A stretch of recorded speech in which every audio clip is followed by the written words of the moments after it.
Nah, relay kerja, timer penunda waktu, dan nah, yang barusan teman-teman lihat itu adalah salah satu cara kerja dari relay timer ini. Kalau di industri-industri banyak sekali ya untuk cara kerja dari timer, seperti untuk rangkaian star delta, untuk rangkaian penerangan lampu. Tetapi di sini saya akan bahas bagaimana cara kerja relay timer di pembangkit listrik. Seperti yang udah saya jelaskan di video sebelumnya ya, di simulasinya, bahwa di pembangkit listrik itu banyak sekali sensor-sensor untuk mengamankan peralatan. Nah, maka dari itu, di sini kita pasangkan timer dan relay. Fungsinya buat apa sih? Yaitu untuk mengamankan peralatan yang ada di pembangkit. Contohnya di sini ada motor listrik atau pompa air. Yang saya contohkan di sini hanya fan saja. Dan di sini saya contohkan saklar ini adalah sensornya. Perlu diperhatikan teman-teman, sensor itu saya ngambilnya hanya switchnya saja atau kontak NO saja. Jadi jika sensor bekerja berarti si kabel ini akan tersambung. Kalau dalaman sensornya mah teman-teman bisa cari sendiri ya fungsi-fungsinya, karena di sini saya hanya jelasin saja fungsi dari relay timer. Oke, bagaimana sih cara kerjanya? Jadi cara kerjanya itu ketika sensor kerja, maka akan mengerjakan relay, dan relay kerja mengerjakan si timer ini.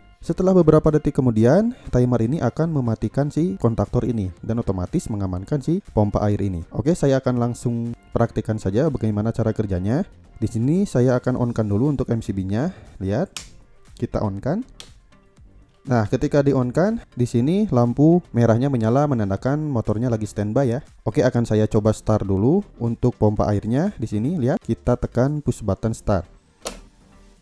Nah, ketika tekan push button start, pompanya menyala, indikator lampu hijau menyala menandakan motornya lagi berputar atau pompa airnya lagi menyala. Nah, di suatu ketika sensor ini tiba-tiba kerja. Contohnya di sini si pompa airnya lagi memompa air, tiba-tiba terjadi pressure low di salah satu pipa sehingga sensor ini bekerja. Nah, di sini tolong diperhatikan ketika sensornya bekerja. Lihat, saya akan tekan saklar ini, saya contohkan sensor. Sensornya bekerja, kita klik on.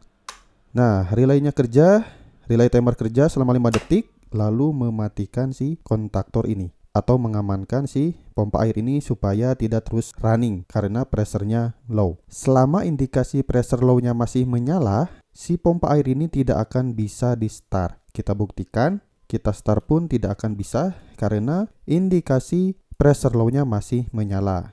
Relaynya masih kerja, relay timernya masih kerja juga, lihat. Ketika dalam posisi pressure low-nya sudah bisa di reset, maka nanti si pompa air ini akan bisa kembali berputar. Bisa di start kembali lah istilahnya mah. Oke, saya contohkan di sini bisa ke reset nih pressure low-nya. Kita off kan.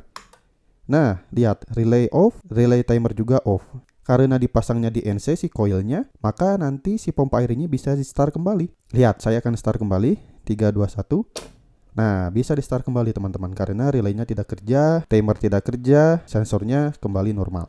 Nah, yang jadi pertanyaan, kenapa sih harus pakai relay timer kan? Pakai relay aja bisa kan? Nah, di sini teman-teman, jadi kenapa kita harus memakai relay timer atau menunda waktu dulu sebelum mentripkan si pompa air ini? Karena siapa tahu ketika terjadi pressure low, selama beberapa detik itu pressure low-nya kembali normal, sehingga si relaynya akan off kembali. Maka dari itu kita harus memakai si relay timer ini sebagai menunda waktu. Ya, kalau masih pressure low-nya terus-terusan terjadi pressure low, setelah 5 detik si relay timer, maka nanti kontaktornya ya akan trip juga. Kecuali si pressure low-nya tadi kembali normal, maka si relay ini maka tidak kerja kembali. Oke, saya akan coba kembali ya supaya teman-teman pada paham. Jadi ceritanya di sini pompa air ini lagi posisi running. Tiba-tiba terjadi pressure low, si saklar ini akan saya on-kan, terjadi pressure low, lihat. 3, 2, 1.